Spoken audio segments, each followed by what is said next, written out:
പ്രത്യക്ഷീകരണത്തിൻ്റെ സാക്ഷിയായി എന്നെയും എൻ്റെ കുടുംബത്തെയും ഈ ആൾത്താരയിൽ സാക്ഷ്യം പറയുവാൻ നിർത്തിയതിന് പരിശുദ്ധ അമ്മയ്ക്കും ഈശോയ്ക്കും പരമപിതാവിനും ഞാൻ 1000 കോടി നന്ദി പറയുന്നു. എൻ്റെ പേര് അനിത. ഇത് എൻ്റെ മകൾ അപർണ. ഞാൻ തിരുവനന്തപുരത്ത് നിന്ന് വരുന്നു. കൃപാസനത്തെപ്പറ്റി ഞാൻ ആദ്യമായി കേൾക്കാനിടയായത് എൻ്റെ മകൻ പറഞ്ഞ ഒരു ട്രോളിലൂടെയാണ്. അടുത്ത വീട്ടിലെ ചേച്ചി തന്ന ഒരു ഫോണിൽ ഞാൻ ആദ്യമായിട്ട് അച്ഛന്മാരുടെ ടോക്കുകൾ കേട്ടുകൊണ്ടിരിക്കുമായിരുന്നു. അപ്പം എൻ്റെ മോൻ എന്നോട് വന്ന് പറഞ്ഞു, അമ്മ ഇങ്ങനെ കുറേ ഇതെല്ലാം കേട്ടുകൊണ്ടിരുന്നു, അതാ കൃപാസനത്തിലെ പത്രം ചമ്മന്തി അരച്ച് കഴിച്ച് ആരോ ആശുപത്രിയിലായി എന്നൊക്കെ വന്ന് പറഞ്ഞ് കളിയാക്കി എന്നെ. അങ്ങനെ ഞാൻ കൃപാസനം യൂട്യൂബിൽ അടിച്ചു നോക്കിയപ്പോഴാണ് ഇവിടുത്തെ സാക്ഷ്യം. മാവേലി എക്സ്പ്രസ്സിന് മുമ്പിൽ ഒരു കുട്ടി മരിക്കാൻ വേണ്ടി പോകുന്നതിനായിട്ട് കോഴിക്കോട് ഇരുന്നപ്പോൾ അവളുടെ അടുത്തേക്ക് ഒരു കൃപാസനവും പത്രവുമായി ആരോ വന്നു. അങ്ങനെ ഞാൻ എപ്പോഴും സാക്ഷ്യങ്ങൾ കേട്ടു തുടങ്ങി. അങ്ങനെ അച്ഛൻ്റെ ടോക്കുകളും എല്ലാ ആഴ്ചയിലെ ധ്യാനങ്ങളും എല്ലാം പതിവായി കൂടി തുടങ്ങി. അപ്പോൾ എനിക്ക് ഉടമ്പടി എടുക്കണമെന്ന ആഗ്രഹം മനസ്സിലുണ്ടായി. അങ്ങനെ ഞാൻ വിചാരിച്ചു, ഉടമ്പടിയിൽ വേണ്ടത് വിശ്വസ്തതയാണല്ലോ. അപ്പം ഞാൻ വിചാരിച്ചു, എന്തായാലും വിശ്വസ്തതയോടെ എനിക്കിത് ചെയ്യാൻ കഴിയുമെങ്കിൽ മാത്രമേ ഞാൻ ഉടമ്പടി എടുക്കുന്നുള്ളൂ എന്ന് ഞാൻ തീരുമാനിച്ചു. അങ്ങനെ കൃപാസനത്തിൽ വരുന്നവർ അവിടെ ആരെങ്കിലും ഉണ്ടോ എന്ന് അന്വേഷിച്ചപ്പോൾ ഞങ്ങളുടെ അടുത്തു നിന്നൊക്കെയുള്ള കുറേ ആൾക്കാർ വരുന്നുണ്ടായിരുന്നു. അപ്പോൾ ഞാൻ അവരോട് പറഞ്ഞു, എനിക്ക് പത്രം വാങ്ങിക്കൊണ്ട് തരണം. ഈ പത്രങ്ങളെല്ലാം എനിക്ക് ഒരു സങ്കോചമില്ലാതെ കൊടുക്കാൻ പറ്റുമെങ്കിൽ, ബാക്കി കാരുണ്യ പ്രവൃത്തികളെല്ലാം ചെയ്യാൻ പറ്റുമെങ്കിലും മാത്രം ഞാൻ ഉടമ്പടി എടുത്താൽ മതിയല്ലോ എന്ന് ഞാൻ വിചാരിച്ചു. അങ്ങനെ ഞാൻ ഉടമ്പടി എടുക്കുന്നതിന് മുമ്പേ തന്നെ ഒത്തിരിയേറെ പത്രങ്ങൾ വാങ്ങി പ്രേക്ഷിത പ്രവർത്തനം നടത്തിക്കൊണ്ടിരുന്നു. കാരുണ്യ പ്രവർത്തികൾ അടുത്തുള്ള 2-3 അനാഥാലയങ്ങളുണ്ട് ഞങ്ങളുടെ അടുത്ത്. അപ്പം ഞാൻ അവിടെയെല്ലാം പോയി അവർക്ക് വേണ്ട സാധനങ്ങളും സോപ്പ്, ലോഷൻ, അങ്ങനെ തുണി, അവർക്ക് എന്താണോ ആവശ്യമെന്ന് ഓരോ പ്രാവശ്യവും പോകുമ്പം പറയുകയാണെങ്കിൽ അതെല്ലാം ഞാൻ വാങ്ങിക്കൊണ്ട് കൊടുക്കാൻ തുടങ്ങി. അങ്ങനെ കുറേ ദിവസങ്ങൾക്ക് ശേഷമാണ് ഞാൻ വന്ന് 6/6/2023 ഞാൻ വന്ന് ഉടമ്പടി എടുത്തു. അപ്പോൾ എനിക്ക് 10-27 വർഷമായി മൈഗ്രെയിൻ ഉണ്ടായിരുന്നു. ആ മൈഗ്രെയിൻ ഇപ്പോൾ 3 വർഷമായിട്ട് ഈ ഉടമ്പടി എടുത്തതിന് ശേഷം ഞാനത് പ്രത്യേകിച്ച് ഉടമ്പടിയിൽ വെച്ചില്ലായിരുന്നു. ബാക്കി ഒത്തിരി കാര്യങ്ങളുണ്ടായിരുന്നു. അതുകൊണ്ട് ഞാൻ പ്രത്യേകിച്ച് ഉടമ്പടിയിൽ വെച്ചില്ലെങ്കിലും എനിക്ക് ആദ്യം മാറിക്കിട്ടിയത് എൻ്റെ മൈഗ്രെയിൻ ആയിരുന്നു. ആഴ്ചയിൽ ഒരു ദിവസം എന്നോണം ഞാൻ ആശുപത്രിയിൽ പോയി ഇഞ്ചക്ഷനും ട്രിപ്പും ഇട്ട് കിടക്കുമായിരുന്നു. അങ്ങനെ പിന്നെ ശരീരം മുഴുക്കെ വെയിൽ കൊള്ളുമ്പം വല്ലാത്ത അലർജി ഉണ്ടായിരുന്നു എനിക്ക്. വെയിൽ കൊള്ളുമ്പോഴും കുറേ ഭക്ഷണപാനീയങ്ങൾ എനിക്ക് അലർജി ആയിരുന്നു. അത് കഴിച്ചു കഴിഞ്ഞാൽ പെട്ടെന്ന് ചൊറിയുകയും തലകറങ്ങി വീഴുകയും വളരെ ശ്വാസം മുട്ടലുണ്ടാകുകയും മൈഗ്രെയിൻ കൂടുകയും ചെയ്യുമായിരുന്നു. അങ്ങനെ 10-30 വർഷത്തോളം ഞാൻ വളരെ കഷ്ടപ്പെട്ടതായിരുന്നു. പക്ഷേ ഉടമ്പടി എടുത്തതിന് ശേഷം അതെനിക്ക് പിന്നീട് ഒരിക്കലും ഉണ്ടായിട്ടില്ല. ഇടയ്ക്ക് സാക്ഷ്യം പറയാൻ വൈകിയത് കൊണ്ടായിരിക്കും, കഴിഞ്ഞ 2 ആഴ്ച മുമ്പ് എനിക്ക് ചെറുതായിട്ടൊരു തലവേദന വന്ന് ഞാൻ ഒരിക്കലും ഈ ഉടമ്പടി വസ്തുക്കൾ ഉപയോഗിച്ചാണ്, എനിക്ക് ഉപ്പ്, തേന്, തൈലം ഇതെല്ലാം ഉപയോഗിച്ചാണ് എനിക്ക് ഈ മൈഗ്രെയിനും എൻ്റെ ശരീരത്തിലെ ചൊറിച്ചിലെല്ലാം മാറിക്കിട്ടിയത്. എൻ്റെ കയ്യിൽ ഇപ്പോഴും അതിൻ്റെ ബാക്കിയായിട്ട് കുറച്ച് ഭാഗം എങ്ങനെയുണ്ട്. അപ്പം ഈ സാക്ഷ്യം പറയുന്നതിന് ശേഷം അതും കൂടെ മാറിക്കിട്ടുമെന്ന് ഞാൻ ഈശോയിൽ വിശ്വസിക്കുന്നു. 30 വർഷത്തോളം ആയിട്ടുള്ള അലർജിയാണ്. അപ്പം ഞങ്ങളുടെ അടുത്തുള്ള ഹോസ്പിറ്റലിൽ തുടങ്ങി കുറേ ഹോസ്പിറ്റലുകളിൽ പോയി അലർജിക്കും മൈഗ്രെയിനും വേണ്ടി. അവസാനം ശ്രീചിത്രയിൽ വരെ ട്രീറ്റ്മെൻറ്റ് നടത്തിക്കൊണ്ടിരിക്കുകയായിരുന്നു. അപ്പം ശ്രീചിത്രയിലെ ട്രീറ്റ്മെൻറ്റിൽ പെട്ടെന്ന് ഞാനൊരു നോർമൽ ബോഡിയുള്ള ആളായിരുന്നു. അപ്പം 6 മാസം തുടർച്ചയായിട്ട് മരുന്ന് കഴിച്ചപ്പോഴത്തേക്കും എനിക്ക് നന്നായിട്ട് വണ്ണം വയ്ക്കാൻ തുടങ്ങിയായിരുന്നു. അങ്ങനെ ഞാൻ പിന്നെ ആ ട്രീറ്റ്മെൻറ്റ് ഞാൻ അവിടെ ചെന്ന് ഡോക്ടറോട് പറഞ്ഞ്, എനിക്കിത് കഴിക്കുമ്പം വല്ലാതെ ശ്വാസം മുട്ടുകയും വണ്ണം വയ്ക്കുകയും ചെയ്യുന്നുണ്ട്, അപ്പം എനിക്ക് ഒത്തിരി ബുദ്ധിമുട്ടുകളുണ്ടായി. അങ്ങനെ അത് നിർത്തി. പിന്നീട് ഞാൻ ഇവിടുത്തെ ഉടമ്പടി നേർച്ച വസ്തുക്കളായ വിശുദ്ധ തൈലവും ഉപ്പും തേനും മാത്രം ഉപയോഗിച്ചാണ് എനിക്ക് ഇതെല്ലാം മാറിക്കിട്ടിയത്. ഇതിന് ഞാൻ അമ്മയ്ക്ക് ഒത്തിരിയേറെ നന്ദി പറയുന്നു. അലർജി ആയിരുന്നപ്പോൾ ഞാൻ ഐസ്ക്രീം, തൈര് ഇതൊന്നും ഒത്തിരി വർഷങ്ങളായിട്ട് ഞാൻ ഉപയോഗിക്കാറില്ലായിരുന്നു. നാരങ്ങ ജ്യൂസുകൾ, ചില പഴവർഗ്ഗങ്ങൾ, പിന്നെ പൊടി, വെയിൽ, സുഗന്ധങ്ങളായാലും സ്പ്രേ, പൗഡർ ഒന്നും തന്നെ എനിക്ക് ഉപയോഗിക്കാൻ പറ്റുന്നില്ലായിരുന്നു. ഇത് എൻ്റെ മകൾ അപർണ, 3ാമത്തെ സാക്ഷ്യം. എൻ്റെ മകൾ അപർണയ്ക്ക് BSc നേഴ്സിംഗ് അവൾക്ക് നേഴ്സിംഗ് പഠിക്കുന്നതിന് താല്പര്യമില്ലായിരുന്നു. ഇവളുടെ അച്ഛൻ വളരെ അസുഖമായിട്ട് 14 വർഷത്തോളം കിടപ്പിലായിരുന്നപ്പോൾ എൻ്റെ ഒരു ആഗ്രഹമായിരുന്നു, ഞങ്ങൾ മാസങ്ങളോളം ആശുപത്രികളിലായിരിക്കും. അപ്പം ആശുപത്രികളിലൂടെ നടന്നപ്പോൾ ഞാൻ ആഗ്രഹിച്ചു, എൻ്റെ 2 മക്കളിൽ ആരെങ്കിലും ഒരാൾ മെഡിക്കൽ പരമായി എന്തെങ്കിലും പഠിക്കുന്നത് നന്നായിരിക്കുമെന്ന് ഞാൻ എപ്പോഴും ആഗ്രഹിക്കുമായിരുന്നു. അങ്ങനെ അവൾക്ക് ഫാഷൻ ഡിസൈനിങ് പഠിക്കാനായിരുന്നു ഇഷ്ടം. എങ്കിലും ഞാൻ ഒത്തിരിയേറെ നിർബന്ധിച്ച് അവളോട് പറഞ്ഞു, മോളെ നീ നേഴ്സിങ്ങിനെങ്കിലും കൊടുക്കുക. അവൾക്ക് ഡിഗ്രിക്ക് അഡ്മിഷൻ കിട്ടി, അവിടെ പോയി ചേരുകയും ചെയ്തു. എന്നിട്ട് ഞാൻ വീണ്ടും BSc നേഴ്സിങ്ങിനും ഇട്ടിരുന്നു. അപ്പം നേഴ്സിങ്ങിന് കോട്ടയം തലയോലപ്പറമ്പിലായിരുന്നു അവൾക്ക് അഡ്മിഷൻ കിട്ടിയത്. അവിടെ വന്ന് അഡ്മിഷൻ എടുത്ത് പഠിച്ചുകൊണ്ടിരുന്നപ്പോൾ അവൾക്ക് വളരെയേറെ ബുദ്ധിമുട്ടായിരുന്നു പഠിക്കാൻ. 1-ാം വർഷം അവൾ തന്നെ പഠിച്ച് എങ്ങനെയൊക്കെയോ പാസ്സായി. 2-ാം വർഷം തുടങ്ങി അവൾ പറഞ്ഞു, എനിക്ക് പഠിക്കാൻ ഇഷ്ടമില്ല, ഞാൻ എന്തായാലും ജയിക്കില്ല, ഞാൻ തോറ്റുപോകും, വളരെ ബുദ്ധിമുട്ടാണ് അമ്മേ പഠിക്കാനെന്ന് പറഞ്ഞു. അങ്ങനെ ഞാൻ എപ്പോഴും അവൾക്ക് ഇവിടെ വന്ന് ഉടമ്പടി എടുത്തതിന് ശേഷം ഞാൻ ആ ഉടമ്പടി വന്ന് നിറച്ച വസ്തുക്കളെല്ലാം അവൾക്ക് ഉപയോഗിക്കാൻ കൊടുക്കുമായിരുന്നു. ചെറിയ കാശുരൂപവും തൈലവും ഉപ്പും തേനും എല്ലാം കൊടുക്കുമായിരുന്നു. അതെല്ലാം ഉപയോഗിച്ച് ഞാൻ അവളുടെ കോളേജിൽ പോകുമ്പം അവിടുത്തെ കുട്ടികൾക്കെല്ലാം പത്രം കൊടുക്കുകയും അവിടെ ഉപ്പിട്ട് പ്രാർത്ഥിക്കുകയും മോൾക്ക് ഉപ്പ് ഉപയോഗിക്കാൻ കൊടുക്കുകയും ചെയ്തു. അതിലൂടെ അവൾക്ക് ഫസ്റ്റ് ക്ലാസ്സോടെ അവൾ 4-ാം വർഷവും പാസ്സായി. അവൾ ജോലി ചെയ്യുകയായിരുന്നു. ജോലിയും ചെയ്ത് ഇപ്പോൾ MScക്ക് പോകാനുള്ള തയ്യാറെടുപ്പിലാണ്. എൻ്റെ പേര് അപർണ. എനിക്ക് BSc നഴ്സിംഗ് ഇഷ്ടമല്ലാതെയാണ് ഞാൻ പഠിക്കാൻ പോയത്. ആദ്യത്തെ വർഷം ഇതിനെപ്പറ്റിയൊന്നും അറിയത്തില്ലായിരുന്നു. കഷ്ടപ്പെട്ടു, എങ്ങനെയൊക്കെ പഠിച്ചു, ജയിച്ചു. 2-ാമത്തെ വർഷം തുടങ്ങി എനിക്ക് ഡ്രോപ്പ് ചെയ്തിട്ട് പോരണം എന്നായിരുന്നു. പിന്നെ ഒത്തിരി കഷ്ടപ്പാടായ സമയത്തായിരുന്നു അമ്മ ഇവിടെ ഉടമ്പടി എടുത്തത്. അപ്പോൾ അമ്മയുടെ ഉടമ്പടി കാശുരൂപം അതൊക്കെ വെച്ചിട്ട് അമ്മ പ്രാർത്ഥിക്കുമായിരുന്നു ഞാൻ വീട്ടിൽ വരുന്ന സമയത്ത്. പിന്നീട് അവിടുത്തെ ഉടമ്പടി തൈലമൊക്കെ തരുമായിരുന്നു. ഞാൻ എക്സാം എഴുതാൻ പോകുന്ന സമയത്ത് എക്സാം ഹാളിൽ കയറുന്നതിന് മുന്നേ ആയിട്ട് ഉടമ്പടി കാശുരൂപം എക്സാം ഹാളിലോട്ട് കൊണ്ടുപോകും. അതുപോലെ തന്നെ തൈലമൊക്കെ ഉപയോഗിക്കുമായിരുന്നു. അതിലൂടെ 1 വർഷം പോലും എനിക്ക് സപ്ലി ഇല്ലാതെ എല്ലാ വർഷവും ഞാൻ എല്ലാ എക്സാംസിനും പാസ്സായി. BSc നഴ്സിംഗ് ഫസ്റ്റ് ക്ലാസ്സോടുകൂടി പാസ്സായി.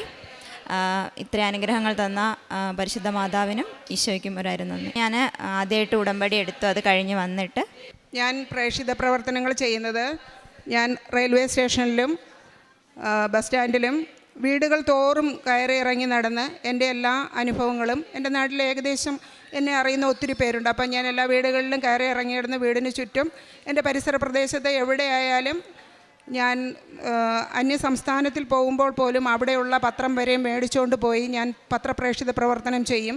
എല്ലാവരോടും ഈ കാര്യം പറഞ്ഞു തന്നെ ചെയ്യും. എല്ലാവരും എന്നെ പരിഹസിക്കുകയും എപ്പോഴും കൃപാസന മാതാവിൻ്റെ ആളെന്ന് പറഞ്ഞ് കളിയാക്കുകയൊക്കെ ചെയ്യാറുണ്ട്. പക്ഷേ ഞാനതൊന്നും എപ്പോഴൊക്കെ എനിക്ക് വിഷമം തോന്നിയിട്ടുണ്ട്. പക്ഷേ ഞാനതെല്ലാം മാതാവിനോട് പറഞ്ഞു. പക്ഷേ ഞാൻ ഒരിക്കലും അത് നിർത്തിയിട്ടില്ല. ഞാൻ ഓരോ പ്രാവശ്യവും ഓരോ കപ്പേളകളിലൊക്കെ കിടക്കുന്ന പത്രങ്ങളെല്ലാം ആൾക്കാർ കൊണ്ടുവന്ന് കൂട്ടിയിട്ടിരിക്കും. ഞാനതെല്ലാം പോയി, ഞാനും എൻ്റെ ഒരു അനിയത്തിയുടെ മോളുണ്ട്, അവൾ ഇവിടെ വന്ന് ഉടമ്പടി എടുത്തിട്ടുണ്ട്. അവളും ഞാനും കൂടെ പോയി. മോളെപ്പോഴും എൻ്റെ അടുത്തില്ല, അവൾ കോട്ടയത്ത് പഠിച്ചുകൊണ്ടിരുന്നതുകൊണ്ട് അവളില്ലായിരുന്നു. അപ്പോൾ ഞാനും എൻ്റെ അനിയത്തിയുടെ മോളും കൂടെ എപ്പോഴും ഈ പത്രങ്ങളെല്ലാം പെറുക്കി ഓരോ സ്ഥലങ്ങളിലും നടന്ന് ഓരോ വീടുകളിലായിട്ട് കൊടുക്കും. എപ്പോഴും ഞങ്ങളെക്കൊണ്ട് പറ്റുന്ന, ഞാൻ മാത്രം ജോലി ചെയ്താണ് എൻ്റെ വീട് കഴിഞ്ഞു പോകുന്നത്. ഞാൻ തയ്യൽ പഠിപ്പിക്കുകയാണ്, കുറച്ച് വീട്ടിലിരുന്ന് തയ്ക്കുകയും ചെയ്യും. അപ്പം ഞാനൊരു കോൺവെൻറ്റിൽ തയ്യൽ പഠിപ്പിക്കുന്നു. അപ്പം അത് എൻ്റെ വരുമാനത്തിൽ നിന്ന് കിട്ടുന്ന എല്ലാ ഓഹരിയും ഞാൻ കാരുണ്യ പ്രവർത്തികൾക്കായിട്ട് മാറ്റി വയ്ക്കുന്നുണ്ട്. ഓരോരുത്തർക്കും എന്താവശ്യമെന്ന് പറയുന്നതോ, ഞാൻ പോകുന്ന വഴിക്ക് ആഹാരമായിരിക്കും, എന്തെങ്കിലും വസ്ത്രമായിരിക്കും, അവർക്ക് എന്ത് വേണമെന്ന് പറഞ്ഞാൽ എന്നെക്കൊണ്ട് കഴിയുന്നത് ഞാൻ ചെയ്തു കൊടുക്കാറുണ്ട്. ഒത്തിരി പേരെ ഞാൻ ഈ കാര്യങ്ങളെല്ലാം പറഞ്ഞ്, എൻ്റെ സാക്ഷ്യങ്ങൾ പറഞ്ഞ് തന്നെ ഞാൻ മറ്റുള്ളവരെ കൃപാസനത്തിലേക്ക് കൊണ്ടുവന്നിട്ടുണ്ട്. അവർക്ക് എൻ്റെ അയൽ വീട്ടിലുള്ള ഒത്തിരി പേർക്കും ഒത്തിരി അനുഗ്രഹങ്ങൾ കിട്ടിയിട്ടുണ്ട്. അവർ ഓരോരുത്തരായിട്ട് വന്ന് സാക്ഷ്യം പറയും. എല്ലാ മാസം എന്നോണം ഞാൻ ഒത്തിരിയേറെ പേരെ ഇവിടേക്ക് കൊണ്ടുവരാൻ ശ്രമിക്കുന്നുണ്ട്. ഞാൻ ശ്രമിക്കുന്നതല്ല, മാതാവ് അവരുടെ കൂടെ, ഞാൻ പത്രം കൊടുക്കുമ്പോൾ വിശ്വാസ പ്രമാണം ചൊല്ലി തൈലം പുരട്ടിയാണ് ഞാൻ കൊടുക്കുന്നത്. എന്നിട്ട് പറയും, മാതാവേ ഇത് ആവശ്യമുള്ളവർക്ക് മാത്രം കൈകളിൽ എത്തണമേ. ഞാനെങ്ങനെയാണോ ഈശോയെ മാതാവിനെ അറിഞ്ഞത് അതുപോലെ അവർക്കും സ്വന്തമായിട്ട് വരാൻ തോന്നുവാണെങ്കിൽ മാത്രമേ ഞാൻ കൊണ്ടുവരാറുള്ളൂ. ഇങ്ങോട്ട് നിർബന്ധമായിട്ടൊന്നും ഞാൻ എങ്ങനെ പറഞ്ഞു കൊണ്ടുവരാറില്ല. കാരണം ഓരോരുത്തരുടെയും ഇഷ്ടത്തിനനുസരിച്ച് ഞാൻ ചോദിക്കും, നിങ്ങൾക്ക് വരാൻ താല്പര്യമുണ്ടോ? ഇങ്ങനെ അത്ഭുതങ്ങൾ നടക്കുന്ന ഒരു പള്ളിയാണ്. നിങ്ങൾ ചെന്നാൽ എന്തായാലും നിങ്ങൾക്കൊരു കൃപ കിട്ടാതിരിക്കുകയില്ല. മാതാവ് ഈശോയിൽ നിന്ന് നിങ്ങൾക്ക് കൃപ തീർച്ചയായിട്ടും വാങ്ങിത്തരും. നിങ്ങളെ ഉപേക്ഷിക്കില്ല. നിങ്ങളുടെ എല്ലാ പ്രതിസന്ധികളിലും കൂട്ടായിരിക്കുന്ന അമ്മയുടെ അടുത്തേക്ക് ചെന്ന് നിങ്ങൾ സ്വന്തം അമ്മയെപ്പോലെ കാര്യങ്ങൾ പറയുകയാണെങ്കിൽ തീർച്ചയായിട്ടും നിങ്ങൾക്ക് അനുഗ്രഹം കിട്ടുമെന്ന് പറഞ്ഞ് എല്ലാവരോടും ഞാൻ പറയും. ഞാൻ യാത്രാവേളകളിൽ കാണുന്ന ആൾക്കാരോട് എല്ലാവരോടും സംസാരിക്കും. പലരും പരിഹസിക്കാറുണ്ട്, മുസ്ലിം സഹോദരങ്ങളായാലും അവരൊക്കെ പത്രം കൈനീട്ടി വാങ്ങാറുമുണ്ട്. അവരൊന്നും പുച്ഛിച്ചതായിട്ട് എനിക്ക് ഓർമ്മയില്ല. പക്ഷേ ഏറ്റവും കൂടുതൽ എന്നോട് വഴക്ക് പറഞ്ഞിട്ടുള്ളത് ക്രിസ്ത്യൻസ് ആണെന്നാണ് എനിക്ക് തോന്നുന്നത്. ഞാൻ താമസിക്കുന്നത് ക്രിസ്ത്യൻസ് ഒത്തിരിയേറെ ഉള്ള സ്ഥലങ്ങളിലാണ്. അവർക്കില്ലാത്ത വിശ്വാസമാണോ എനിക്കെന്ന് ചോദിച്ച് എന്നോട് വല്ലാതെ ചിലപ്പോഴൊക്കെ പരിഹസിക്കാറുണ്ട്, ചില വീടുകളിലൊക്കെ പത്രം കൊടുക്കാനായിട്ട് പോകുമ്പോൾ. അതുകൂടാതെ ഒത്തിരി പ്രാവശ്യം ഞാൻ ആദ്യമായിട്ട് കൃപാസനത്തിലേക്ക് വരുമ്പം ഞാൻ ആലപ്പുഴ റെയിൽവേ സ്റ്റേഷനിൽ വന്നിറങ്ങിയപ്പം വല്ലാത്തൊരു മുല്ലപ്പൂവിൻ്റെ സുഗന്ധമായിരുന്നു എനിക്ക് ആദ്യമായിട്ട് റെയിൽവേ സ്റ്റേഷനിൽ വെച്ചാണ് കിട്ടിയത്. അപ്പം ഞാൻ വിചാരിച്ചു, ഇവിടെ എവിടെയും മുല്ലയൊന്നും കാണുന്നില്ലല്ലോ, ഇത്രയും മുല്ലപ്പൂവിൻ്റെ സുഗന്ധം വരാനായിട്ട് എന്ന് വിചാരിച്ചു. അത് കഴിഞ്ഞ് ഞാൻ ഇവിടെ വന്ന് അന്ന് ഉടമ്പടി എടുത്തില്ല. അതിനുശേഷം ഞാൻ പിന്നെയാണ് വന്ന് ഉടമ്പടി എടുത്തത്. അപ്പോഴും എനിക്ക് ആ ഉടമ്പടി എടുക്കാനായിട്ട് ഉടമ്പടി ഹാളിലേക്ക് ചെന്നപ്പോൾ ഞാൻ അവിടെയൊന്ന് നോക്കിയപ്പോൾ പെട്ടെന്ന് മുല്ലപ്പൂവൊന്നും ഞാൻ കണ്ടില്ല. പക്ഷേ അവിടെയും എനിക്ക് ഒത്തിരി നല്ലൊരു സുഗന്ധം കിട്ടി. അത് കഴിഞ്ഞ് 2-3 പ്രാവശ്യം എൻ്റെ വീട്ടിൽ തന്നെ, അവിടെ മുല്ലപ്പൂവൊന്നുമില്ല, ഞങ്ങളുടെ വീട്ടിൽ മുല്ലപ്പൂവൊന്നുമില്ല, അല്ലാത്ത പൂക്കളുണ്ട്, മണം അങ്ങനെയുള്ള പൂക്കളല്ലായിരുന്നു. ഞാൻ എല്ലായിടത്തും പോയി നോക്കി. എനിക്ക് 2-3 പ്രാവശ്യം വീട്ടിൽ വെച്ചും സുഗന്ധാഭിഷേകം കിട്ടിയിട്ടുണ്ട്. അതിനുശേഷം ഞാൻ തിരികത്തിച്ച് പ്രാർത്ഥിക്കുമ്പോൾ ഹൃദയത്തിൻ്റെ രൂപവും മാതാവിൻ്റെ രൂപവും റോസാപ്പൂവിൻ്റെ രൂപവും എല്ലാം ഇതിൽ തിരിയിൽ തെളിഞ്ഞു വന്നിട്ടുണ്ട്.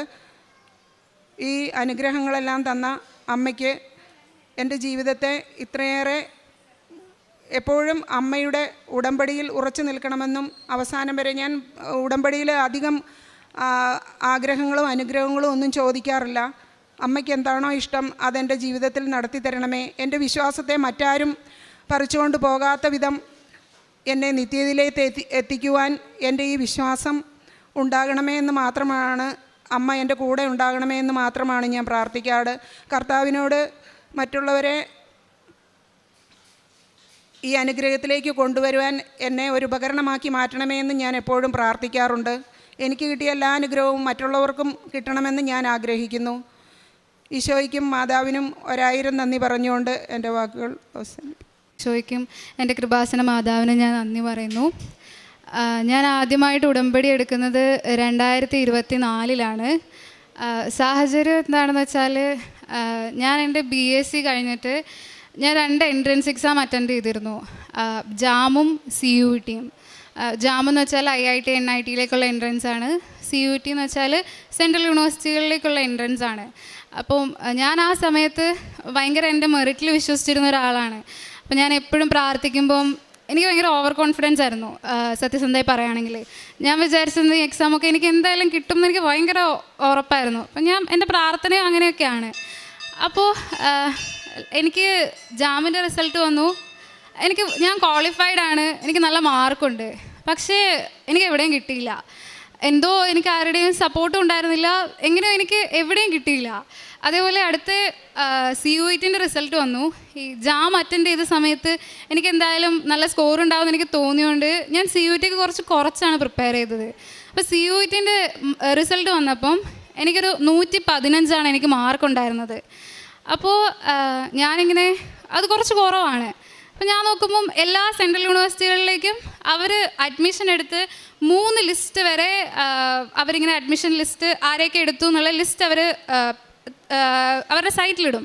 ഞാൻ ഈ 3 ലിസ്റ്റുകൾ എടുത്ത് നോക്കി എല്ലാം കമ്പയർ ചെയ്ത് ലാസ്റ്റ് എനിക്ക് മനസ്സിലായേ എല്ലാ യൂണിവേഴ്സിറ്റിയിലും കൂടെ ലാസ്റ്റ് എടുത്തത് 121 സ്കോറുള്ള കുട്ടീനെ വരെയാണ്. അപ്പം ഞാനും ആ കുട്ടിയും തമ്മിൽ 7 ജനറൽ പിള്ളേരുണ്ട് ഞങ്ങളുടെ ഇടയിൽ. ലാസ്റ്റ് എടുത്ത കുട്ടിക്ക് 121, എനിക്ക് 115. അപ്പം എനിക്കെന്തായാലും ഉറപ്പായി ഈ 7 എടുക്കുവാണെങ്കിലും 1-2 സീറ്റ് വന്നാലും ഈ 7 പിള്ളേർ എന്തായാലും കയറിയിട്ടേ എനിക്കൊരു അവസരം ഉണ്ടാവുള്ളൂ. അപ്പം ഞാൻ വേറെ കോഴ്സിനൊക്കെ ജോയിൻ ചെയ്യാനൊക്കെ തീരുമാനിച്ചൊക്കെ ഇരിക്കുകയാണ്. ഫുൾ തകർന്നു പോയി. ഞാൻ 1 കൊല്ലം മൊത്തം ഇരുന്ന് പ്രിപ്പയർ ചെയ്തതാണ് ഈ 2 എക്സാമിന് വേണ്ടി. അപ്പോൾ മൊത്തത്തിൽ എൻ്റെ കയ്യിൽ നിന്ന് പോയി. അപ്പം അപ്പോഴാണ് എൻ്റെ മമ്മിയാണ് എന്നെ നിർബന്ധിച്ച് ഇങ്ങനെ കൃപാസനത്തിലേക്ക് പൊക്കോ, ഉടമ്പടി എടുത്തോ എന്നൊക്കെ പറഞ്ഞു വിടുന്നത്. എനിക്കൊരു ഐഡിയ ഉണ്ടായിരുന്നില്ല കൃപാസനം എന്താണെന്നോ ഉടമ്പടി എന്താണെന്നോ ഒന്നും ഒരു ഐഡിയ ഉണ്ടായിരുന്നില്ല. അങ്ങനെയാണ് ഞാൻ ആദ്യം ഇവിടെ വന്ന് ഉടമ്പടി എടുത്തത്. എന്നിട്ട് ഉടമ്പടി എടുത്തു, അച്ഛൻ്റെ ക്ലാസ് കേട്ടു. എനിക്ക് വലിയ ധാരണയൊന്നുമില്ല, പക്ഷെ ഞാൻ പ്രാർത്ഥിച്ചു. ഒരാഴ്ചയോളം ഞാൻ പ്രാർത്ഥിച്ചു. ആ ഒരു സമയത്താണ് ചൂരൽമല ദുരന്തമൊക്കെ ഉണ്ടായത്. അപ്പം ഞാൻ ആ സമയത്ത് എൻ്റെ വീട് വയനാട്ടിലാണ്. ഞാൻ ആൻറ്റീൻ്റെ വീട്ടിലേക്ക് പോയി നിന്നിരുന്നു. അപ്പോൾ എനിക്ക് ഒരു കോള് വന്നു. ഞാൻ ഉടമ്പടിയിൽ വെച്ച് പ്രാർത്ഥിച്ചത് എനിക്ക് പോണ്ടിച്ചേരി യൂണിവേഴ്സിറ്റിയിൽ കിട്ടണം എന്നായിരുന്നു. പക്ഷെ ഞാൻ ഇവിടെ നിന്ന് പോയി വീട്ടിൽ നിന്ന് പ്രാർത്ഥിക്കുമ്പം ഞാൻ കുറച്ച് നോക്കിയപ്പം പോണ്ടിച്ചേരിനേക്കാളും തമിഴ്നാട് സെൻട്രൽ യൂണിവേഴ്സിറ്റിയിലാണ് എൻ്റെ ഡിപ്പാർട്ട്മെൻറ്റ് കുറച്ചുകൂടെ നല്ലതെന്ന് എനിക്ക് മനസ്സിലായി. അപ്പം ഞാൻ പ്രാർത്ഥന മാറ്റി. ഞാൻ മാതാവിനോട് പറഞ്ഞു, മാതാവേ എനിക്ക് തമിഴ്നാട് സെൻട്രൽ യൂണിവേഴ്സിറ്റിയിൽ കിട്ടിയാൽ മതി എന്നുള്ള രീതിക്ക് ഞാൻ പ്രാർത്ഥിച്ചു. അങ്ങനെയാണ് ഒരാഴ്ച കഴിഞ്ഞപ്പം എനിക്കൊരു കോള് വന്നു. അതായത് ആ യൂണിവേഴ്സിറ്റിയിൽ ആളുകളെ എടുത്തുകൊണ്ട് കുട്ടികളുടെ സീറ്റൊക്കെ ഫില്ലായി. പക്ഷെ അവർ ആ കൊല്ലം ആദ്യമായിട്ട് ലാറ്ററൽ എൻട്രി പിള്ളേരെ എടുക്കാൻ തുടങ്ങി. അങ്ങനെ മാതാവ് അങ്ങനെ പുതിയ കുട്ടികളെ എടുക്കാനുള്ള സീറ്റ് ഉണ്ടായി. അങ്ങനെയാണ് എനിക്ക് തമിഴ്നാട് സെൻട്രൽ യൂണിവേഴ്സിറ്റിയിൽ അഡ്മിഷൻ കിട്ടി. ഞാനിപ്പം അവിടെ നിന്ന് MSc കഴിഞ്ഞ് ഇറങ്ങി. പിന്നെ അതായിരുന്നു എൻ്റെ ആദ്യത്തെ മാതാവിൻ്റെ ജീവിതത്തിൽ. ഞാൻ കൃപാസനത്തിൽ വന്നതിന് ശേഷം മാതാവ് എന്നെ അനുഗ്രഹിച്ച ആദ്യത്തെ കാര്യം അതാണ്. പിന്നീട് ഈ സെമസ്റ്ററിൽ ഞാൻ ഫൈനൽ ഇയർ കഴിഞ്ഞ് ഇറങ്ങി. ഫൈനൽ ഇയറിൽ ഞാൻ ജോയിൻ ചെയ്ത്, അതായത് സെമസ്റ്റർ സ്റ്റാർട്ട് ചെയ്ത് ഒരു 2 ആഴ്ചയായിട്ടുണ്ടാവും. അപ്പോൾ ആ സമയത്ത് ആദ്യം മുതലേ ഒരു സാറ് ക്ലാസ് പഠിപ്പിക്കുന്നത് എനിക്ക് ന്യൂക്ലിയർ ഫിസിക്സ് എനിക്കൊന്നും മനസ്സിലാവുന്നില്ല. പക്ഷേ എനിക്ക് അതൊന്ന് നന്നായി നോക്കി പഠിക്കാൻ എനിക്ക് സമയവുമില്ല, എല്ലാം പഠിക്കണ്ടേ. അപ്പോൾ ഞാനിങ്ങനെ കുറച്ച് കൂട്ടി വെച്ചു. ഒരു 2 ആഴ്ച, ഒരു സാറ്റർഡേ സൺഡേ വന്നാൽ ഒരുമിച്ചിരുന്ന് പഠിക്കാമെന്നൊക്കെ പ്ലാൻ ചെയ്തിട്ടാണ് ഞാൻ ഇരുന്നത്. പക്ഷെ പെട്ടെന്ന് സാറ് പിറ്റേ ദിവസം ഇൻറ്റേർണൽ ഇടുവാണെന്നൊക്കെ പറഞ്ഞു, ഇൻറ്റേർണൽ എക്സാം ഇടുവാണെന്ന്. അപ്പം സാറിൻ്റെ ഇൻറ്റേർണൽ എക്സാം സാർ എന്തായാലും കൗണ്ട് ചെയ്യും, ആവറേജ് ഒന്നും എടുക്കുമൊന്നുമല്ല. അപ്പം ഞാൻ മൊത്തത്തിൽ പെട്ടുപോയി. ഞാനിങ്ങനെ രാത്രി എൻ്റെ പുസ്തകമൊക്കെ തുറന്നിങ്ങനെ ഇരിക്കുക, എനിക്കൊന്നും മനസ്സിലാവുന്നില്ല. ഇങ്ങനെ ഓരോന്ന് വായിക്കുമ്പോൾ ഇങ്ങനെ കരച്ചിൽ വരികയാണ്. എനിക്കൊന്നും അറിയത്തില്ല, ആ വിഷയം എനിക്കൊന്നുമേ അറിയത്തില്ല. എന്നിട്ട് ഞാനിങ്ങനെ ഇരുന്നപ്പോൾ ഞാനിങ്ങനെ ഒരു സാക്ഷ്യം കേട്ടിട്ടുണ്ട്. പഠിക്കുന്ന സമയത്ത് ഈശോയ്ക്കും മാതാവിനും കസാര ഇട്ട് കൊടുത്തിട്ട് ഉപ്പൊക്കെ ഇട്ട് പ്രാർത്ഥിച്ച് മാതാവ് ഈശോയും വന്ന് പഠിപ്പിച്ച് കൊടുത്തിട്ടുണ്ടെന്നൊക്കെ കേട്ടിട്ടുണ്ട്. അപ്പം ഞാൻ നിൽക്കുന്ന റൂമിൽ 3 പിള്ളേരാണ് ഉള്ളത്, 2 ചെയറുമാണുള്ളത്. അപ്പോൾ എനിക്ക് കർത്താവിനും മാതാവിനും ഇട്ട് കൊടുക്കാൻ കസാരയൊന്നുമില്ല. അപ്പം ഞാൻ എൻ്റെ ടേബിൾ വലിച്ചിട്ട് ബെഡിൽ, അങ്ങനെ ഞാൻ ചെയറിലിരുന്ന് ബെഡിൽ ഞാനിങ്ങനെ കരഞ്ഞു പ്രാർത്ഥിക്കുകയാണ്. ഉപ്പൊക്കെ ഇട്ട്, എൻ്റെ പുസ്തകത്തിലൊക്കെ ഉപ്പൊക്കെ ഇട്ട് ഞാനിങ്ങനെ അവിടെ ഒരുപാട് നേരം കരഞ്ഞു പ്രാർത്ഥിക്കുകയാണ്. അപ്പോൾ എനിക്ക് എൻ്റെ അടുത്ത് ഈശോ വന്നിരിക്കുന്നതായിട്ട് എനിക്ക് ഭയങ്കരമായിട്ട് ഫീൽ ചെയ്യാൻ തുടങ്ങി. എനിക്ക് ഭയങ്കര കരച്ചിൽ വരികയാണ്. എനിക്കിങ്ങനെ ഞാനിങ്ങനെ മനസ്സിൽ കാണുന്ന എൻ്റെ അടുത്തിരിക്കുന്ന കർത്താവ് ഇങ്ങനെ ഒരു വെള്ള ഉടുപ്പൊക്കെ ഇട്ട് ഇങ്ങനെ കർത്താവിൻ്റെ ഉടുപ്പിൻ്റെ അറ്റമൊക്കെ ഇങ്ങനെ തിളങ്ങുന്നു പറയില്ലേ, അങ്ങനെ ഒരു കർത്താവാണ് എൻ്റെ അടുത്ത് വന്നിരുന്നത് അന്നേരം. എനിക്കെല്ലാം പഠിപ്പിച്ചു തന്നെ. എൻ്റെ ഇൻറ്റേർണൽ എക്സാമൊക്കെ എനിക്ക് നല്ല ഓക്കെ ആയിരുന്നു. അതുപോലെ ഞാൻ ഏത് എക്സാമിന് പോയാലും ഞാൻ മാതാവിൻ്റെ ഉപ്പെടുത്തിട്ടും കാശ് രൂപം കൊണ്ടാണ് പോകല്. ഈ മാതാവിൻ്റെ ഉപ്പിട്ട് ഞാൻ എഴുതിയ എക്സാമൊക്കെ ഒന്നിലും ഇതുവരെ തോറ്റിട്ടില്ല, എല്ലാത്തിലും ഞാൻ പാസ്സാവും. എത്ര ടഫ് സബ്ജക്റ്റ് ആണെങ്കിലും ഞാൻ മാതാവിൻ്റെ ഉപ്പെടുത്തിട്ട് പോവും, ഞാൻ എന്തായാലും പാസ്സാവും. ഞാൻ ഈ മാതാവിൻ്റെ ഉപ്പ് വെക്കുന്നത് എൻ്റെ പെന്നിൻ്റെ അടപ്പിൻ്റെ ഉള്ളിലായിരിക്കും, അല്ലെങ്കിൽ ഹാൾ ടിക്കറ്റ് മടക്കി പിടിക്കുന്ന മടക്കിലായിരിക്കും. അങ്ങനെയൊക്കെയാണ് ഞാൻ ഉപ്പ് വെച്ചിട്ട് ഉള്ളിൽ കൊണ്ടുപോകാറുള്ളത്. ഞാൻ എൻ്റെ കൈക്കൊന്തയൊക്കെ കൊണ്ടുപോയി ചില ടീച്ചേഴ്സൊക്കെ അതിലിങ്ങനെ നോക്കുന്നതൊക്കെ ഞാൻ കണ്ടിട്ടുണ്ട്. അവരെന്താണ് വിചാരിക്കുന്നത് എനിക്കറിയില്ല. പക്ഷെ ഞാൻ അങ്ങനെ പോയി എനിക്ക് എൻ്റെ ഒരുപാട് എക്സാം മാതാവിനെ രക്ഷിച്ചിട്ടുണ്ട്. പിന്നെ ഇപ്പോൾ ഈ മാസ്റ്റേഴ്സ് ഞാൻ ഫൈനൽ ഇയർ കഴിഞ്ഞ് ഇറങ്ങി. ഞങ്ങളുടെ ഫൈനൽ ഇയറിൽ പ്രോജക്റ്റ് ഉണ്ട്. പ്രോജക്റ്റിന് വൈവ നടത്തും ലാസ്റ്റ്. അപ്പം നോർമലി എൻ്റെ ലാബിലൊക്കെ വൈവയ്ക്ക് വരുന്ന സെയിം പാനലാണ് ഇതിനുള്ളത്. അപ്പോൾ അവർ 2 പാനലുണ്ട്. ഒരു പാനലിലുള്ള വൈവ നടത്തുമ്പോൾ കുറച്ച് എളുപ്പമാണ്, മറ്റു പാനൽ കുറച്ച് ടഫാണ്. അവർ ചോദിക്കുന്ന ക്വസ്റ്റ്യൻസൊക്കെ കുറച്ച് ഭയങ്കര വിഷയമാണ് ക്വസ്റ്റ്യൻസൊക്കെ. അപ്പം ഞാൻ നോക്കുമ്പം തലേ ദിവസം പോയി നോക്കിയപ്പം എൻ്റെ വൈവയ്ക്ക് എനിക്ക് കിട്ടിയത് ഈ ടഫായിട്ടുള്ള ടീച്ചേഴ്സ് ആ പാനലാണ് എന്നെ വൈവ നടത്തുന്നത്. അപ്പം എനിക്ക് എന്താ ചെയ്യേണ്ടതെന്ന് അറിയില്ല, ഭയങ്കര പേടിയാണ്, ഒരു ഇതുമില്ല. എന്നിട്ട് ഞാൻ കുറേ പ്രാർത്ഥിക്കുകയൊക്കെ ചെയ്തു, മാതാവിനോട് കുറേ പ്രാർത്ഥിച്ചു. മാതാവിനോട് ഈശോനോടും ആ വൈവ നടക്കുന്ന റൂമിനുള്ളിൽ വന്ന് ഇരിക്കണം എന്ന് പറഞ്ഞു. എന്നിട്ട് ഞാൻ മാതാവിൻ്റെ ഉപ്പും കൊണ്ട് ഉള്ളിലിട്ട് ഞാൻ വൈവയ്ക്ക് പോയി. ശരിക്കും ഒരുപാട് ക്വസ്റ്റ്യൻ ചോദിച്ച് എന്നെ ബുദ്ധിമുട്ടിക്കാന്ന് വെച്ചാൽ ഒരുപാട് കടുപ്പുള്ള ക്വസ്റ്റ്യൻസ് ചോദിക്കുന്ന ആളുകൾ വരെ ശരിക്കും ഇപ്പോൾ എൻ്റെ പപ്പയോ അമ്മയോ ആരെങ്കിലുമൊക്കെ വൈവയ്ക്കൊക്കെ വന്നാൽ അവരത്രയും കംഫർട്ടബിളായി എന്നെ ആക്കി ക്വസ്റ്റ്യൻ ചോദിക്കില്ലേ, അതായത് അത്രയും എനിക്ക് നല്ലത് വരണമെന്ന് വിചാരിച്ച് ചോദിക്കുന്ന പോലത്തെ ക്വസ്റ്റ്യൻസ് ഇല്ലേ, അത്രയ്ക്ക് നല്ല ക്വസ്റ്റ്യൻസ് ആയിരുന്നു അവർ എന്നോട് ചോദിച്ചിരുന്നത്. എൻ്റെ ഈശോയും മാതാവ് ആ റൂമിലുണ്ടായിരുന്നു, എന്നെ അത്രയ്ക്ക് സഹായിച്ചു അവർ. പിന്നെ ഒരു ഞാൻ ഫസ്റ്റ് ഇയറിൽ പഠിക്കുമ്പം ഞങ്ങൾ 3 പേരാണ് ഒരു റൂം ഷെയർ ചെയ്യുന്നത്. ഞാൻ ലാറ്ററൽ എൻട്രി ചെന്നുകൊണ്ട് എനിക്ക് ബങ്ക് ബെഡായിരുന്നു കിട്ടിയത്. അപ്പം അപ്പോൾ എനിക്ക് എല്ലായിടവും ഒന്ന് ക്ലീൻ ചെയ്യണമെന്നൊക്കെ ഉണ്ട് എൻ്റെ സാധനങ്ങളൊക്കെ. പക്ഷേ മറ്റ് 2 പേരുള്ളപ്പോൾ എനിക്കത് ചെയ്യാൻ ഭയങ്കര ബുദ്ധിമുട്ടായിരുന്നു. അപ്പോൾ ഒരു ദിവസം എനിക്ക് ഭയങ്കര സങ്കടം. ഞാൻ ക്ലാസ് കഴിഞ്ഞ് വരുമ്പം 3 പേരും എന്തായാലും വരുമല്ലോ, അപ്പോൾ എനിക്കങ്ങനെ ചെയ്യാൻ പറ്റുന്നില്ല. അത് ആ ഒരു സിറ്റുവേഷനിൽ അങ്ങനെയായിരുന്നു. അപ്പോൾ ഞാൻ ഒരു ദിവസം ഇങ്ങനെ പ്രാർത്ഥിച്ചപ്പോൾ മാതാവിൻ്റെ ഉപ്പ് എല്ലായിടത്തും ഇട്ടിട്ട് പ്രാർത്ഥിച്ചു. ഞാനത് മറന്നുപോയി. പിറ്റേ ദിവസം ഞാൻ ക്ലാസ്സിൽ പോയപ്പം 11 മണി തൊട്ട് 1 മണി വരെയുള്ള 2 അവർ ക്ലാസ് ഒരു പ്രൊഫസർ ക്യാൻസൽ ചെയ്തു. അപ്പോൾ ഞാൻ ആ സമയത്ത് ലൈബ്രറിയിൽ പോയിരുന്നു. പക്ഷെ എനിക്കവിടെ ഇരിപ്പുറയ്ക്കുന്നില്ല, എനിക്കവിടെ ഇരിക്കാനേ പറ്റുന്നില്ല. എന്നിട്ട് ഞാൻ ലാസ്റ്റ് വിചാരിച്ചെന്നാൽ റൂമിൽ പോകാമെന്ന്. റൂമിൽ പോയി ഞാൻ റൂമൊക്കെ ക്ലീൻ ചെയ്തു. അവർ 2 പേരും അവിടെ ഇല്ലായിരുന്നു, വേറെ ഡിപ്പാർട്ട്മെൻറ്റിലെ കുട്ടികളാണ്. അപ്പോൾ എന്നിട്ട് അന്ന് വൈകുന്നേരം പ്രാർത്ഥിച്ചപ്പോഴാണ് ഞാൻ ഓർക്കുന്നത്, ഞാനിങ്ങനെ മാതാവിനോട് പ്രാർത്ഥിച്ച് ഉപ്പൊക്കെ ഇട്ട് അങ്ങനെയൊക്കെ ഒരുപാട് പ്രാർത്ഥിച്ചിരുന്നു എന്നുള്ള കാര്യം. പിന്നെ എനിക്ക് ഉറങ്ങുന്ന സമയത്ത് ചെറിയ ഭയം അങ്ങനെയൊക്കെ ഉണ്ടായിരുന്നു. അത് ഞാനിങ്ങനെ കിടക്കാൻ നേരത്ത് ഒരു ദിവസം ഇച്ചിരി പ്രശ്നമായപ്പോൾ ഞാനിങ്ങനെ ഭയങ്കരമായിട്ട് കരയൊക്കെ ചെയ്ത് മാതാവിനോട് ഈശോയോടും പ്രാർത്ഥിച്ച് എൻ്റെ കട്ടിലിൽ ഉപ്പൊക്കെ ഇട്ട് ഞാൻ കുറേ നേരം പ്രാർത്ഥിക്കുകയൊക്കെ ചെയ്തിരുന്നു. പിന്നീട് ഞാനത് മറന്നുപോയി. ഈ അടുത്ത് അതിനെപ്പറ്റി ഞാനിങ്ങനെ കൂട്ടുകാരോട് ഇങ്ങനെ പറഞ്ഞുകൊണ്ടിരിക്കുമ്പോഴാണ് ഞാൻ ഓർത്തത്, എനിക്ക് അങ്ങനെ ഒരു ഭയം ഉണ്ടായിരുന്നു എന്നും അങ്ങനെ ഒരു കാര്യം എൻ്റെ ജീവിതത്തിൽ നിന്ന് മൊത്തം കർത്താവ് അത് ഹീലാക്കി തന്നു എന്നുള്ള കാര്യം. അതേപോലെ എപ്പോഴും എന്തൊക്കെ പ്രശ്നങ്ങളും അതായത് ലൈഫിലെ ലോവസ്റ്റ് സാധനങ്ങൾ വരുമ്പം, ഭയങ്കര കരച്ചിൽ വരുമ്പം എപ്പോഴും ഞാനിങ്ങനെ ഉപ്പിട്ട് പ്രാർത്ഥിച്ചാലോ മാതാവിനോട് പ്രാർത്ഥിച്ചാലോ എപ്പോഴും എനിക്ക് ഈശോയിൻ്റെയും മാതാവിൻ്റെയും പ്രസൻസ് എൻ്റെ അടുത്ത് ഫീൽ ചെയ്യാറുണ്ട്. ഞാൻ എൻ്റെ കർത്താവിനും ഈശോയ്ക്കും ഒരുപാട് നന്ദി പറയുന്നു.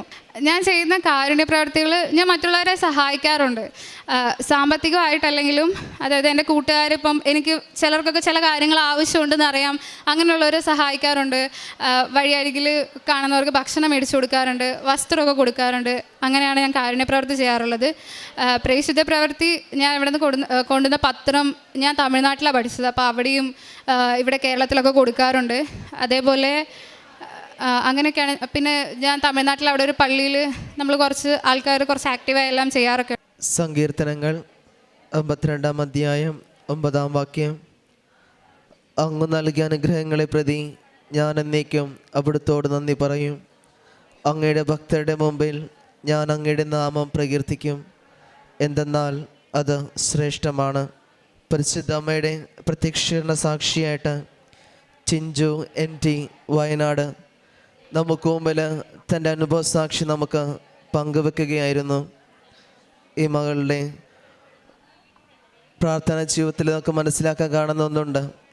ഈ മകൾ പറയുകയുണ്ടായി, ഞാനെപ്പോഴും എൻ്റെ മെറിറ്റിൽ നോക്കിയിരുന്നു, എന്നാൽ ഞാൻ എഴുതിയ ജാമും CUT എക്സാമും എൻട്രൻസ് എക്സാമും, എന്നാൽ ഇതിൽ എനിക്കൊന്നും ഒരു അഡ്മിഷൻ കിട്ടാത്ത തരത്തിലുള്ള കടന്നു പോവുകയും ചെയ്തത്.